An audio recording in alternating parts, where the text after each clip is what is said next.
Hello everyone, जय Hind. I hope आप सभी लोग अच्छे होंगे। तो जैसा कि आप सभी के यूपी पुलिस कांस्टेबल की डीवीपीएसटी 17 अगस्त से स्टार्ट है, तो आज के इस वीडियो में मैं अपना एक्सपीरियंस शेयर करूंगी कि मेरी डीवीपीएसटी कैसे हुई थी और डीवीपीएसटी में क्या क्या होता है, या अभी जो डीवीपीएसटी चल रही है, जिन पुलिस लाइन में चल रही है, वहाँ पे क्या प्रोसेस हो रहा है, क्या डॉक्यूमेंट्स चेक किए जा रहे हैं और कैसे हाइट और वेट का मेजरमेंट हो रहा है। तो हम लोग को 8, साढ़े 8, 9 बजे के बीच में बुलाया गया था। आज सबको बैठा दिया गया था। उसके बाद रोल नंबर से या उनके पास लिस्ट होती है, उस लिस्ट के अकॉर्डिंग सभी को अंदर बुलाया जाता है और मतलब या तो बाहर ही आपका बैग, आपका फ़ोन, ये सब कुछ जमा करा लिया जाएगा। आपके इंपॉर्टेंट डॉक्यूमेंट्स निकलवा के, मतलब आप अपने इंपॉर्टेंट डॉक्यूमेंट्स अपने पास रखिए और बाकी चीज़ें आप बाहर रख दीजिए। तो ऐसे आपका वो सब कुछ जमा हो जाता है एकदम सेफली और फिर आपको अंदर एंट्री मिल जाती है। अंदर जाने के बाद आपको एक फ़ाइल मिलेगी और उस फाइल में आपके सारे डॉक्यूमेंट्स रहेंगे, मतलब जो आप फॉर्म फिल करते टाइम अप्लाई किए थे वो सारे डॉक्यूमेंट्स आपको मिलेंगे।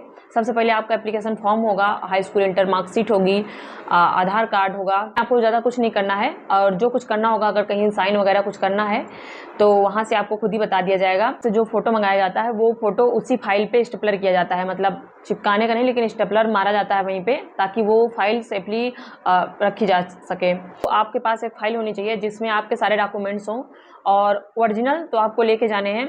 साथ ही आपको एक फ़ोटो कॉपी वहाँ लगेगी, लेकिन आप चाहें तो सबकी डबल कॉपीज़ रख सकते हैं और हो सके तो इन सबको स्टेपलर करके जाइएगा। मतलब वहाँ ऐसा हो कि आपका एक पेज इधर जा रहा है, एक पेज उधर जा रहा है, आधार कार्ड गुम हो गया, कहीं हाई स्कूल इंटर की मार्कशीट नहीं मिल रही है, तो ऐसा ना हो। ये उस टाइम बहुत पैनिक सिचुएशन हो जाती है कि आप तो एक तो ऐसे स्ट्रेस में होते हैं कि आपकी डीवीपीएसटी अभी होनी है और उसमें अगर आपके कोई डॉक्यूमेंट्स नहीं मिल रहे हैं, टाइम ये सब बहुत ख़राब लगता है। और खासकर जब आप किसी ऑफिसर के सामने गए हों, मतलब अगर वो सर या मैम कोई आपके डॉक्यूमेंट्स चेक कर रहे हों, तब अगर ऐसा होता है कि आपसे मांगा गया कि ये डॉक्यूमेंट्स दिखाइए, आपका मिल ही नहीं रहा है, तो ये सारी चीज़ें बहुत परेशान कर देने वाली होती हैं।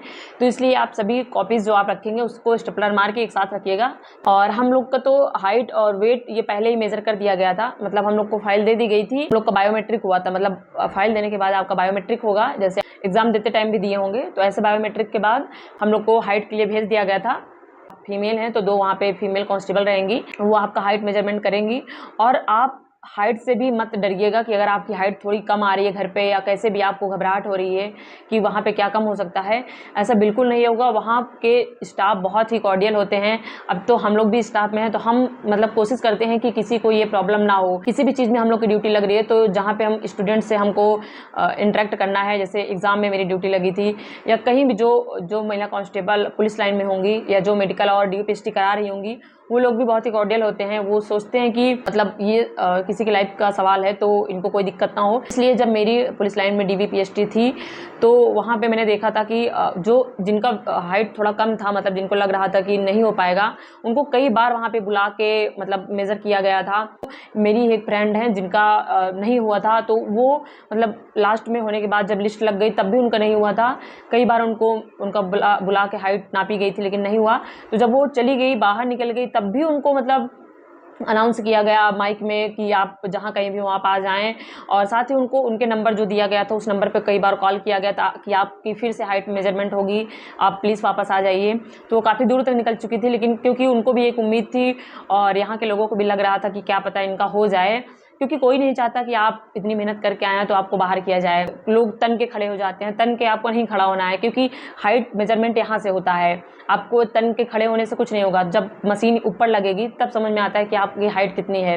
तो वहाँ पे जैसा तरीका आपको बताया जाए वैसे ही खड़े होइए, क्योंकि वो लोग खुद ही चाहते हैं कि आपको पास कर दिया जाए, तो कोई आपको परेशान करने के लिए नहीं बैठा है। तो इस तरह से हम लोग का हाइट हुआ। उसके बाद वहीं पे बगल में मशीन थी, एक सर वहाँ पे बैठे थे, एक मैम वहाँ पे थी, वहाँ पे वेट हो गया, वो लोग सब कुछ नोट डाउन कर रहे थे। जो मेन डॉक्यूमेंट होता है हम लोग को उसके लिए भेज दिया गया, जहाँ पे 4 या 5 सर लोग बैठे थे वहाँ पे, तो डॉक्यूमेंट चेक कर रहे थे, जिसमें कि सबसे पहले हमारे 10 उंगलियों का ये थंब इम्प्रेशन लिया जाता है और उसमें सीक्वेंस में होता है कि आपको पहले कौन सा करना है, ये सब कुछ वहाँ पे लिखा होता है। नहीं समझ में आ रहा है तो आप बेझिझक वहाँ पे जो सर हैं, जो मैम हैं, आप उनसे पूछ सकते हैं, वो आपको ज़रूर बताएंगे। तो आपको घबराना नहीं है वहाँ पे, और जो नहीं समझ में आ रहा है उसको पूछ के आप अपना प्रोसेस कंप्लीट करिए। और जो आप फाइल लिए रहेंगे, मतलब जिसमें आपके डॉक्यूमेंट हैं, तो अगर आपको जो बताया जाए हाई स्कूल इंटर या एप्लीकेशन फॉर्म, जो कुछ भी आपसे मांगा जाए आप उनको दीजिए, क्योंकि उसमें मोस्टली वो नंबर मिलाते हैं। जैसे आपका सर्टिफिकेट हो गया, EWS सर्टिफिकेट हो गया, या OBC का सर्टिफिकेट है जो कास्ट सर्टिफिकेट होता है, या डोमिसाइल सर्टिफिकेट है, तो इन चीज़ों को का नंबर जो होता है वो नंबर मिलाया जाता है। प्रमाण पत्र क्रमांक जो होता है, तो आप उनको देंगे तो ये नंबर मिलाएंगे। आपको अपनी डेट ऑफ बर्थ याद होनी चाहिए कि आपसे कोई पूछे तो आप बता सकें जो आपके डॉक्यूमेंट में है वो आपकी डेट ऑफ बर्थ, आपके फादर का नेम, आपके मदर नेम, मतलब ये सब कुछ मिलाया जाता है वहाँ पे। और अगर आपको कुमारी से या इन चीज़ों से कोई दिक्कत हो रही हो कि मेरे डॉक्यूमेंट में किसी में कुमारी लगा है, किसी में नहीं लगा है, तो आप एफिडेविट बनवा के लेके जाइए। हो सकता है वहाँ पे ना चेक हो, और अगर चेक हो भी जाएगा तो भी आपके पास रहेगा, तो आप एक सेफ जोन में रहेंगे। मतलब कंप्लीट तो 2-3 बजे तक हो गया था, लेकिन हम लोग को 5 या 6 बजे तक छोड़ा गया था, क्योंकि जो बाहर लिस्ट लग जाती है बता दिया जाता है कि हाँ कितने लोग क्वालिफाई हैं, कितने डिसक्वालीफाई हैं। डिसक्वालीफाइड तो डॉक्यूमेंट में बहुत ही कम लोग होते हैं जो फर्जी तरीके से एंट्री कर रहे होते हैं, या उनका डॉक्यूमेंट सही नहीं होता है। बस वही लोग, बाकी लोग को जिनको ज़्यादा दिक्कत होती है तो वो हाइट में या वेट में भी कुछ लोग होते हैं।